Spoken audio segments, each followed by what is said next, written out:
সার্জিস আলম ও হাসনাত আব্দুল্লাহ এত বড় নেতা হয় নাই যে তাদের কাছে ক্ষমা চাইতে হবে, বরং তাদেরকেই আগে প্রকাশ্যে ক্ষমা চাইতে হবে।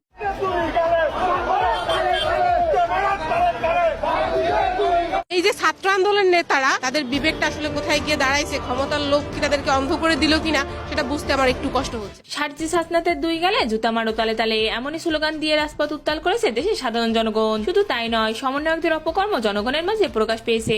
তারা দেশের জন্য নয়, বরং নিজেদের স্বার্থ হাসিলের জন্য জনগণকে বোকা বানিয়েছে। যমুনা থেকে প্রায় 40 কোটি টাকার মতো উপদেষ্টারা খেয়েছে। হাসানা সার্জিত এরা কিন্তু রক্তের সাথে বেমানি করছে। যারা টিউশনি করে কোনো মতে দিন পার করতো তারা এখন কোটি টাকার মালিক। এই সম্পদের উৎস কোথায় জানতে চায় সাধারণ মানুষ। সমন্বয়করা যারা কিছুদিন আগেও টিউশনি করে যাদের জীবন যাপন করতো, পরিবার চলতো টিউশনের টাকায়, আজকে তারা কিভাবে 45 লক্ষ টাকার গাড়ি করে, তাদের হাতে আইফোন, তারা আজকে অঢেল সম্পদের মালিক। দেশের এই অবস্থার জন্য দায়ী সমন্বয়ক ও উপদেষ্টারা। তাদের জন্য দেশটা ধ্বংসের